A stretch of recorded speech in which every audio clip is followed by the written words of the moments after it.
the main dancer. Right. She used to be, for years, since 1991, she used to be completely naked, dancing only with... Thank you. Right, and we've got a nod, from a journalist in Brazil. Yes, she this was. year, she's wearing a little bit of clothing. Why? Well, As the main dancer. Right. It's again an answer of what the people are saying. You know, this is sexist, this is objectifying. We're seeing gay, LGBT parts of the parade. We're seeing more religious parts of the parade. Right. We're seeing very, very political parts where it's not just masks and people making fun of politicians. It's signs. It's almost like a demonstration. It's almost like a demonstration. And in fact, I'm asking our guest from Brazil, would you say that the carnival this year is almost like a mini demonstration of each and every part of the society that's trying to make their voice heard? Well, I would not say that exactly in the same way, but maybe there are a few sector of people that are trying to demonstrate against the government and corruption, but nobody can beat Brazilians, you know. They just get into the party mode, they're born homie, you know. They just get into, they forget all the crises, of course. A major section of the people that are into politics, like, are trying to demonstrate, but most of the Brazilians, they have the born homie, you know. That's what is special about Brazil. Bianca, would you agree? For sure, there's the party bone is big in us. Or we say the devil is God is in our hearts and the devil's in our hips, right? Amen. So, okay, no, God is in our hearts and the devil's in our hips. That's a motto to live by. Bianca Zini, I want to thank you so much for joining us this morning. Same to you from Brazil. We're going to be, as we now, of course, move along. Next coming up, UNICEF and a very damning report they came out with today. Don't go away.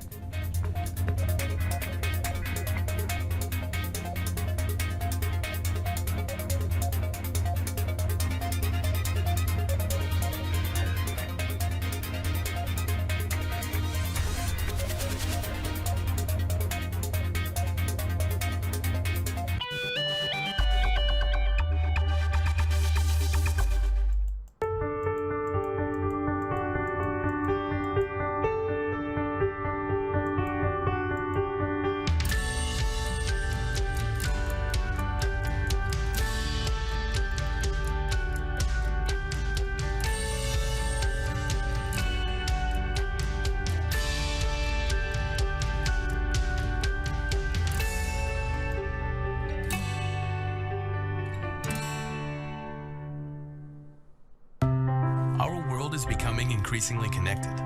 6.5 million Wi-Fi enabled devices are now shipping every day. And global consumer internet traffic is growing exponentially, with 2.8 billion internet users consuming video at a breathtaking rate.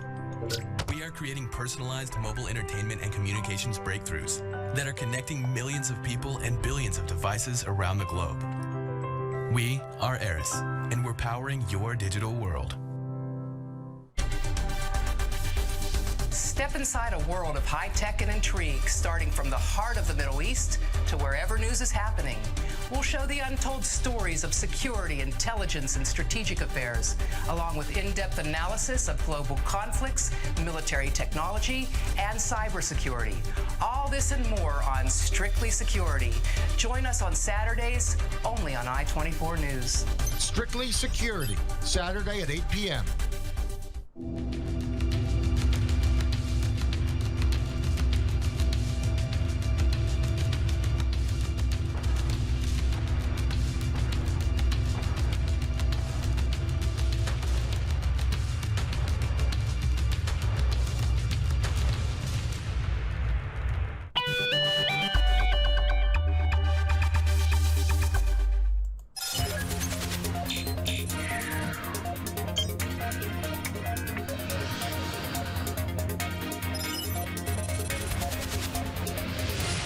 Welcome back. I-24 News. This is your daily dose of news this Tuesday, February 28th, 2017.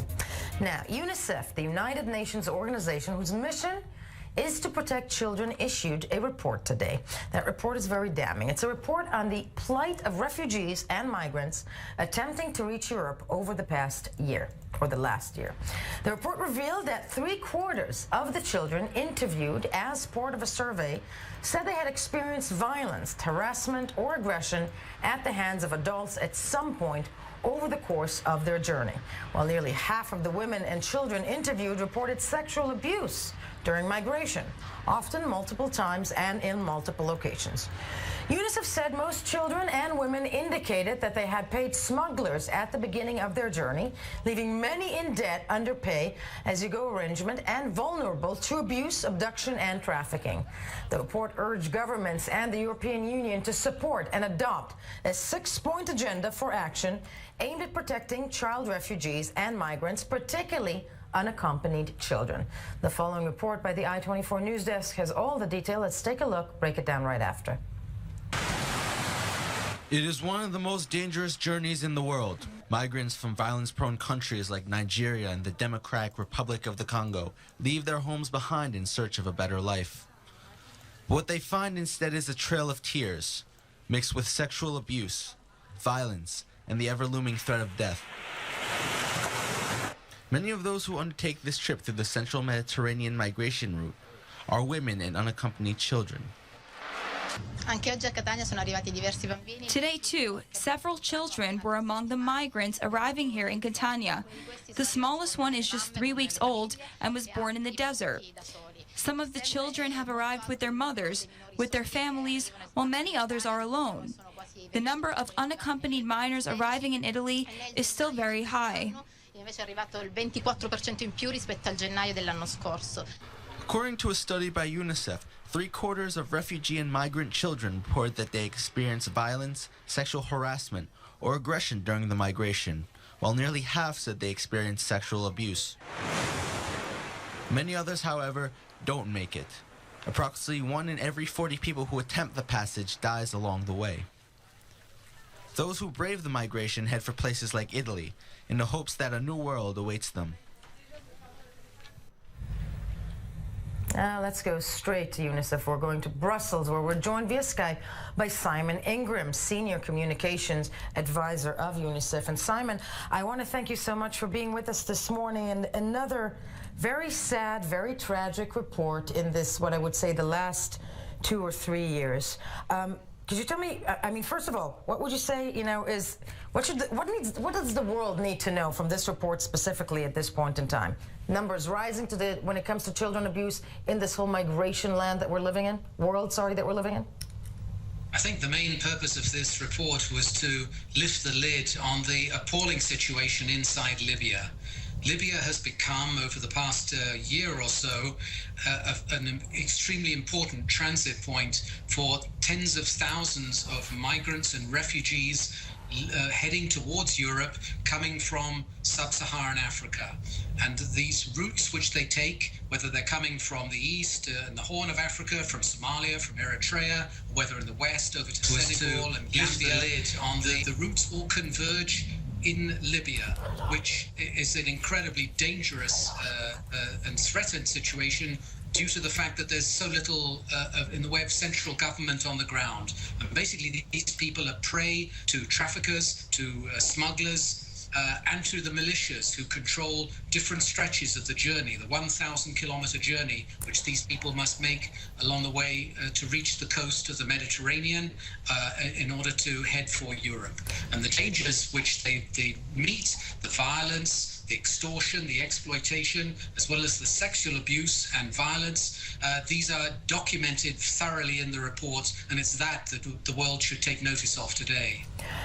Simon, you and I have had conversations over the course of the last 3 years, and the thing that I'm sure, I don't even know how you deal with this, because the world should take notice. Libya is a place that has become a no-man's zone, so to speak. We have to remind viewers that Libya is a place where, there is no real rule of law. Who is fighting this, if at all, in Libya on the ground? Is anybody fighting it on the ground? Well, it's very difficult because of the lawlessness, because of the fact that you have no central government. It's very hard for aid agencies like UNICEF or any other to function in a large-scale way. Notwithstanding that, we have been able to make some small inroads. We're working with a number of local municipalities and NGOs who are active on the ground and who are doing what they can to set up better conditions, reception centers for the migrants and refugees as they head on their way the journey through Libya. But these are very small steps. Much more is needed, more resources, more commitment, and more political will to tackle this issue. And we're looking really primarily to the European Union and its member states to really take action on this tragic and terrible situation. Why primarily, Simon, why primarily the European Union rather than, well, not rather, but why primarily the European Union? Well, it is the European Union which is primarily focused on trying to control the flow of migrants heading towards Europe. They are under enormous pressure to come up with solutions. And some of the ideas that they're coming up with, we are extremely concerned about because they seem to be flying in the face of some of the humanitarian and legal commitments which those countries have made over the years. So what we're calling for is a much more comprehensive approach, one which above all protects children, because it's children who are the most in this situation. Amen, Simon. As we said, children, and let's not have such a lost generation as it seems right now. Simon Ingram, thank you so much for joining us this morning. Don't go anywhere. We're going to have all the latest news from around the world in the I-24 News Update coming up. No flipping.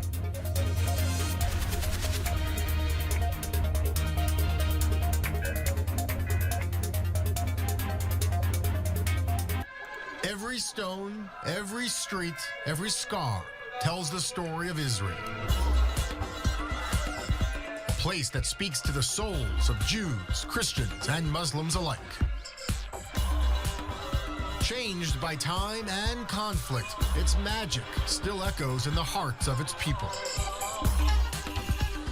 Watch Holy Land Uncovered every Sunday at 11 a.m. only on I-24 News. Politics, economics, business, and technology. Get the real news and the real insight about what's happening around the world. I-24 News' Michelle McCory breaks down the top stories of the day from the Middle East to the U.S. Weeknights beginning at 7 p.m. Only on I-24 News.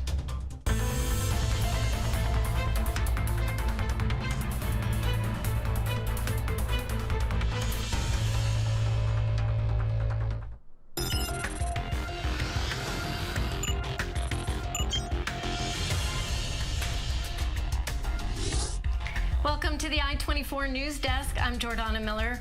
Here are your top stories this hour. We begin in Israel, where the state controller has issued a scathing report of the Israeli army and the government's management of the 2014 Gaza war, also known as Operation Protective Edge.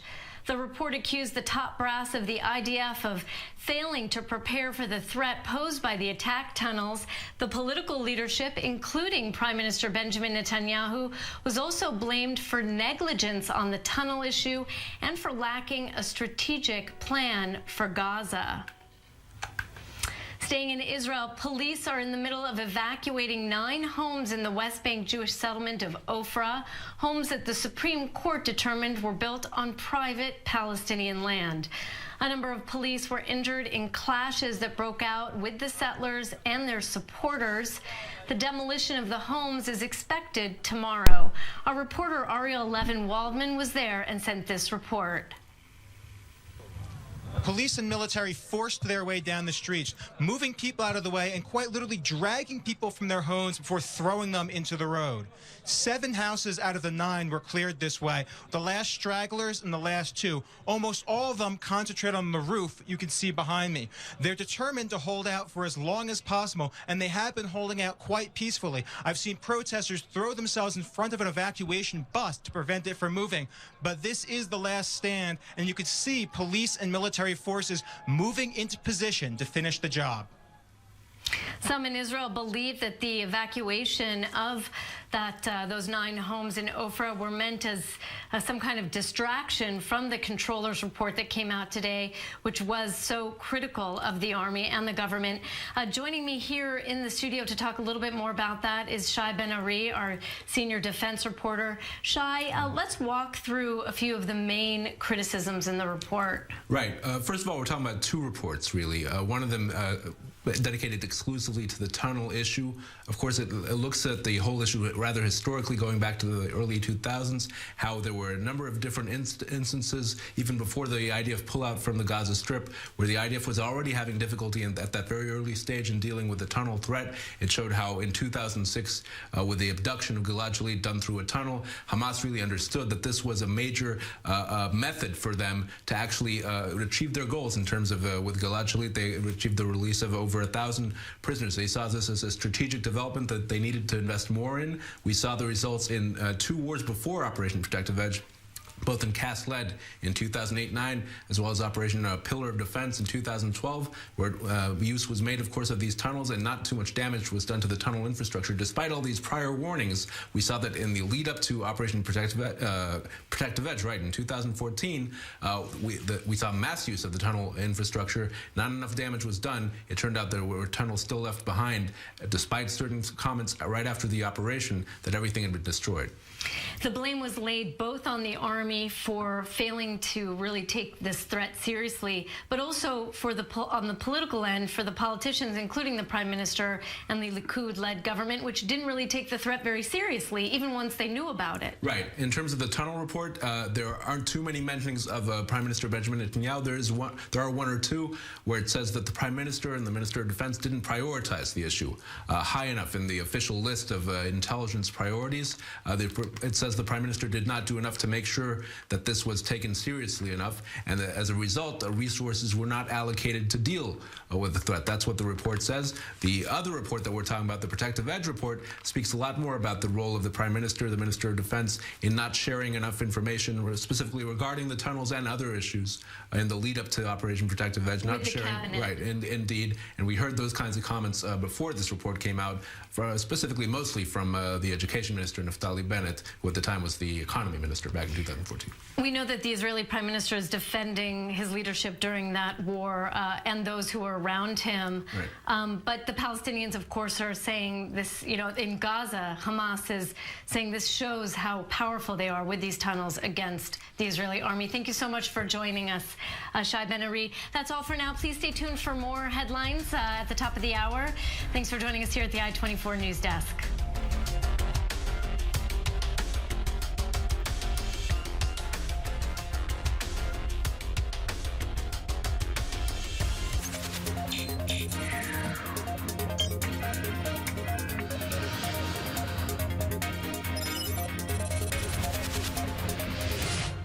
Welcome back. I-24 News Daily Dose on this February 28th, 2017. And to begin with, let's first take a look at some culture, and I'll tell you afterwards why. Shafita is one of the most controversial characters in the Middle East music scene. She went viral for the first time in 2013 with her cover of Radiohead's Karma Police. Karma Police, arrest this man, he talks in maths. Since her major breakthrough, she has released covers of songs by Aerosmith, On the lips of your lover. Nirvana, I am so ugly, that's okay, 'cause so are you. and Alanis Morissette. To remind you, 'cause the joke that you laid in the bed, that was me, and I'm not gonna fade as soon as you close your eyes. But who is Shafita, and where is she from? You know, I was born in the periphery of Dubai. And how did she make it to Israel? Oh, I fell in love with the Israeli guy, and he brought me to this place. Oh, I didn't want to stay here, but the Shabak took my passport, and now I cannot leave the country. But is she really the person she claims to be? Shafita is more likely to be the invented alter ego of a relatively unknown Tel Aviv-based musician, Rotem Shefi. And through her makeup and costume, Shafita has managed to confuse Arabs and Jews alike, many who are unable to understand her ethnic and religious identity, remaining controversial despite claiming to be an apolitical artist. Actually, politicians are the lowest human beings. In recent years, as the term cultural appropriation jumped from academia into informal online internet debates and discussions, outraged, oversensitive, self-appointed guardians of culture dislike Shafita and accuse her of making fun of Arabs. There are plenty of people who are very culturally sensitive who believe you're making fun of Arabs and their accents. What do you have to say?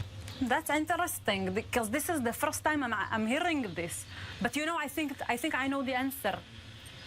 In this country, people are so gentle here. People are so sensitive. The Israelis people, they are very, very sensitive people. So I think maybe they misunderstood me and they got offended by me.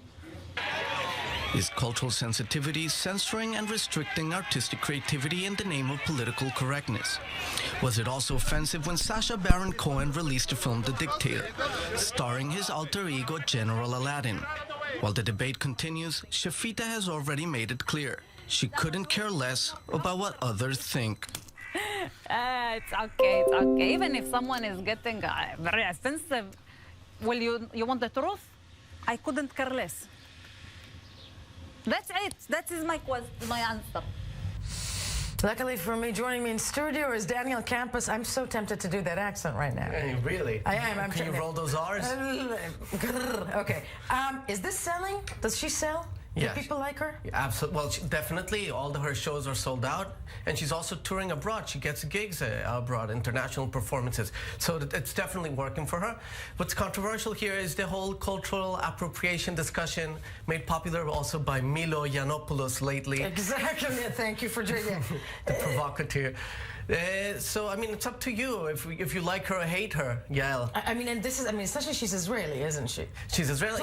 Yeah, I mean, there's so many things to offend people if you choose to offend. She's half Yemenite, by the way, as well. She's half Eastern European Jewish, half Yemenite. So for those people who say, oh, you know, you're not Arab enough to do it, then, you know, she does have something. I mean, I think, well, first of all, she's an actress. She does it well. You know, one can, but the touring and everything that is incredibly, you know, to me, that's quite surprising because I would think that would just work within the parameters of the Middle East, but this goes around the world.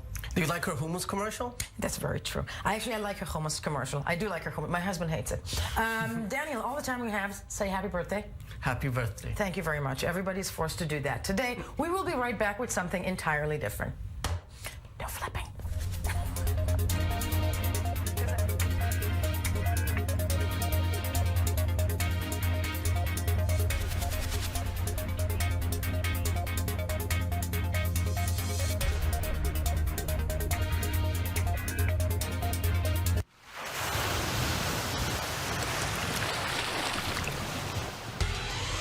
I-24 News' daily and breaking news show, The Rundown, where all your need-to-know stories, insight, and happenings from the Middle East and around the world come to you in the next hour. And watch as we see beyond and bring the world closer to you.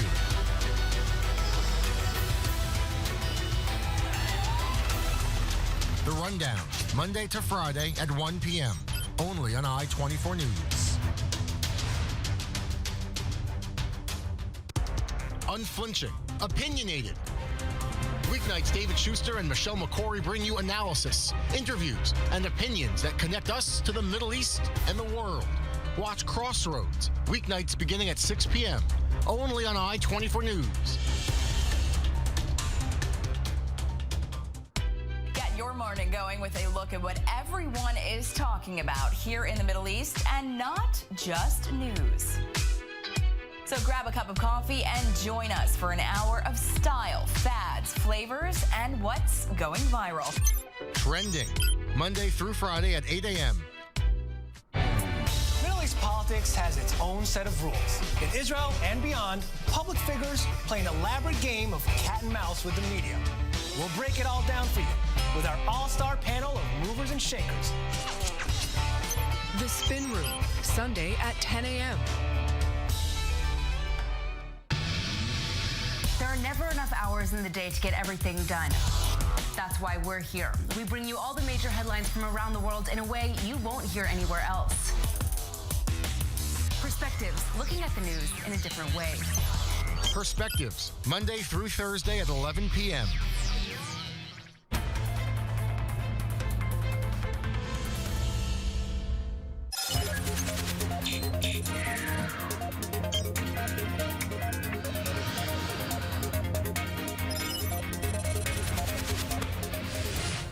Welcome back, I-24 News Daily Dose. On this February 28th, 2017, we're going to move straight to Barcelona and the Mobile World Congress 2017, telecom industry's biggest global event, in case you were wondering.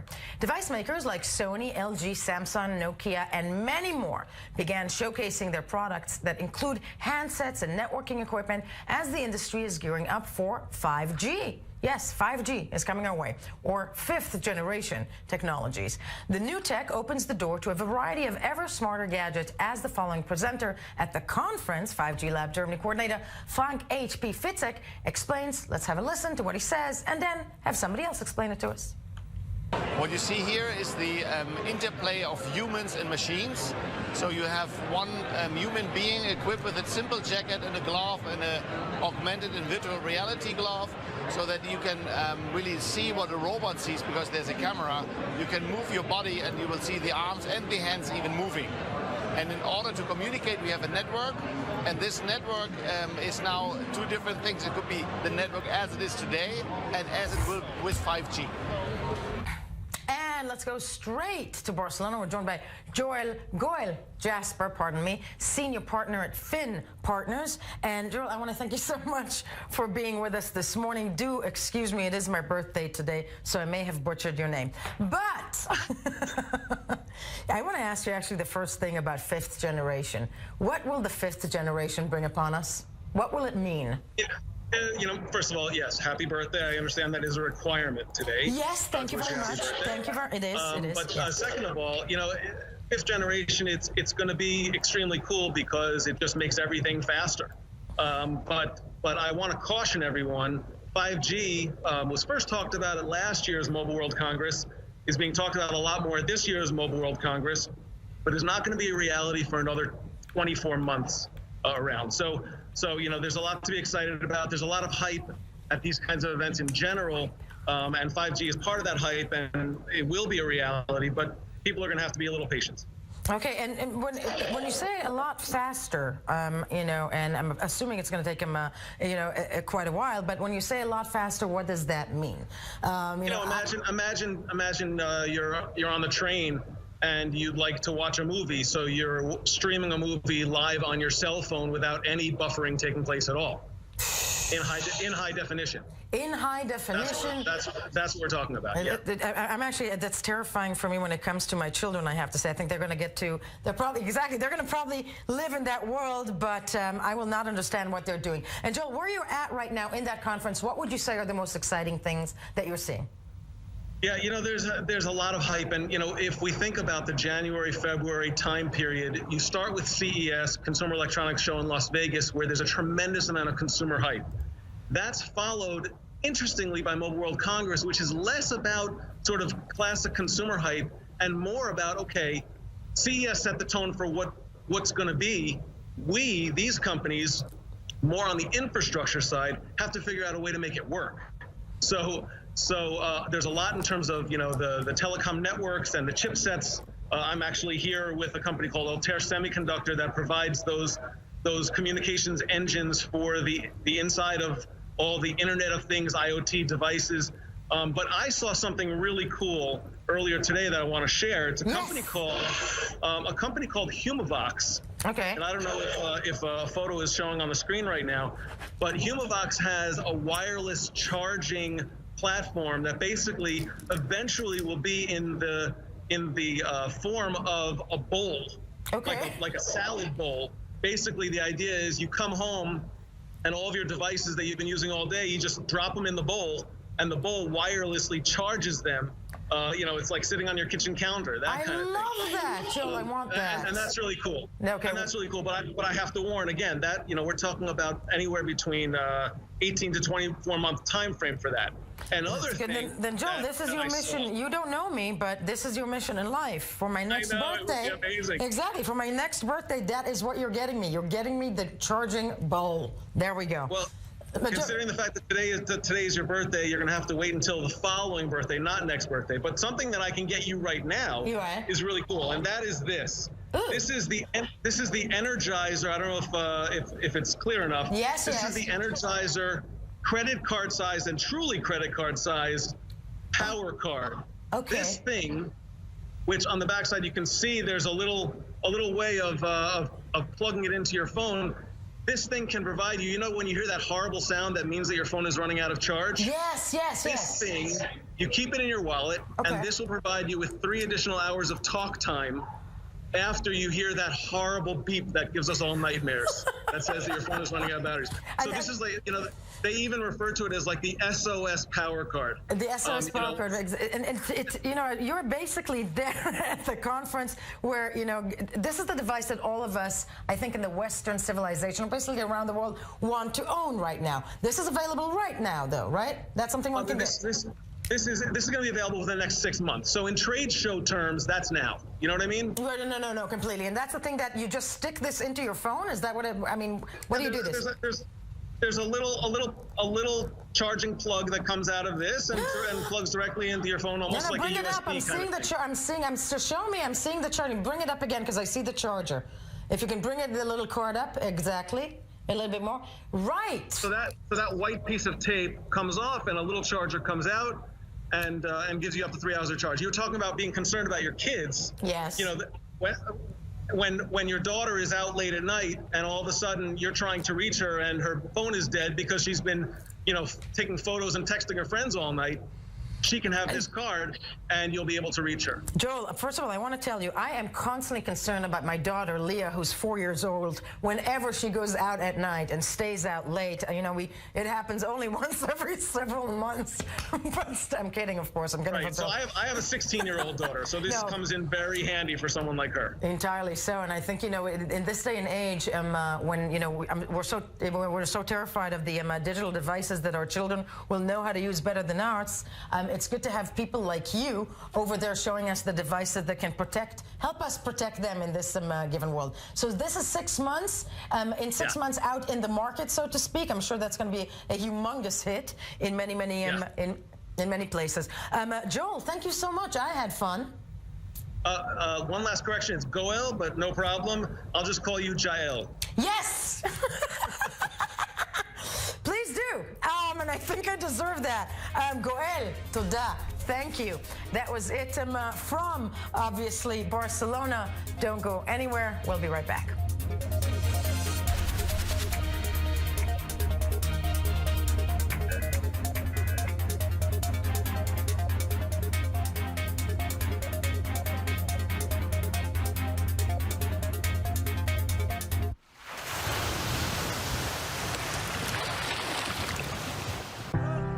Stories.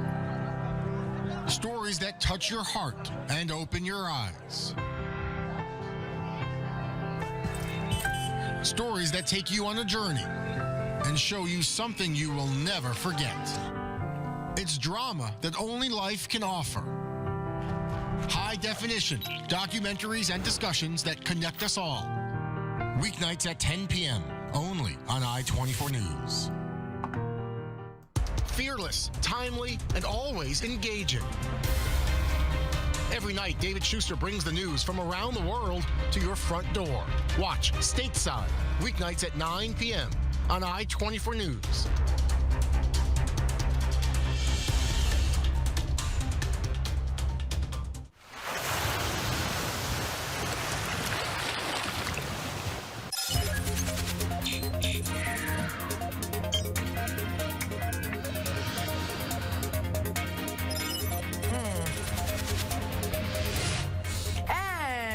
I-24 News Daily Dose this February 28th, 2017, also known as my birthday. Time for the viral spiral. I'm pushing it. And for the viral spiral, I'm shaming my son here. I have Ezra Taylor with me, darling. Hi. Hi. How's it going? That's good. You have no idea. No, I don't. What? Okay, so yes, let's trending. Okay, what's so trending? Google. This obviously Oscars is still being discussed everywhere. Everywhere. We can see the following article, which is the New York Times. It's not like they've gotten slightly lazy, ever so slightly. Let's have a look at the article. Okay. But basically, the article just goes, these are the winners of the 89th Annual Academy Awards, and then proceeds to list them all. Okay. It's, you know what, it's useful.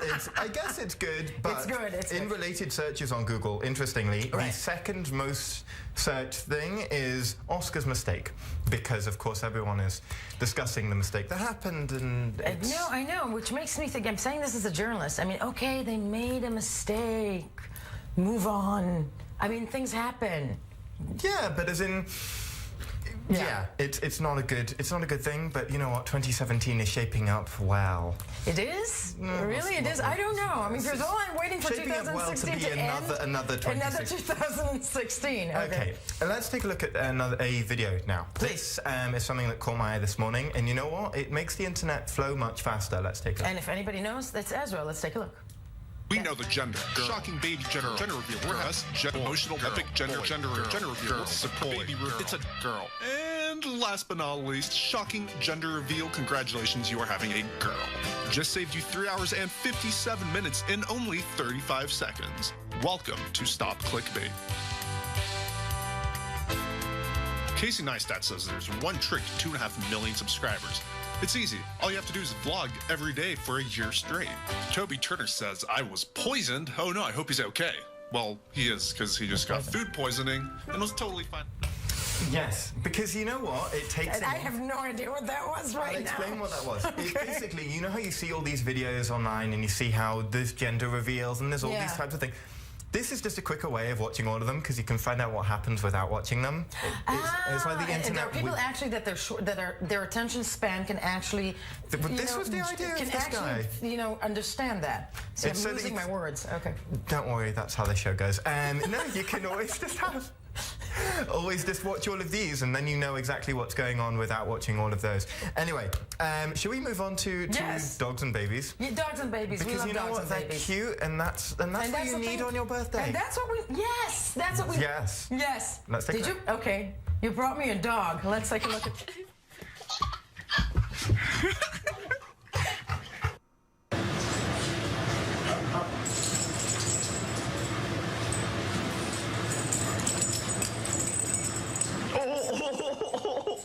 Are you supposed to be feeding the doggy?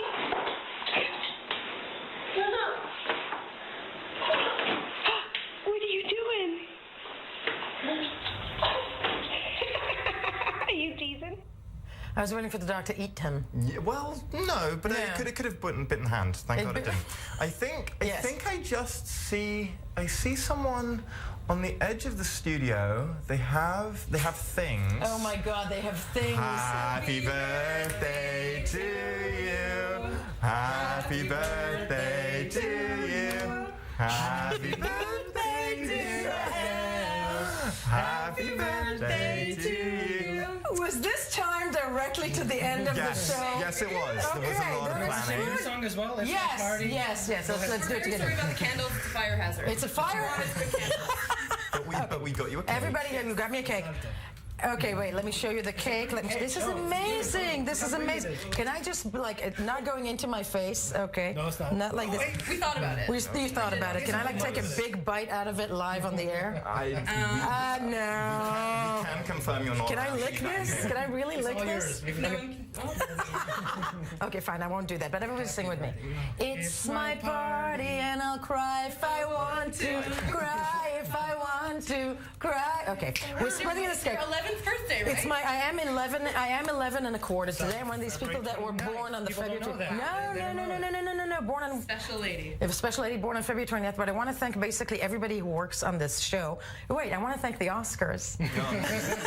Actually, it's not my birthday. It's Ezra's. Definitely not mine. Oops, we did not win. There we go. But listen, don't forget, of course, to tune in for another Daily Dose tomorrow, where I will be talking about this cake. And check us out on Facebook, Twitter, all those places. Stay tuned, of course, for Trending with Meredith Roths. Dyslexia. Coming out. Thank you. Come here. Come Roths. I want another.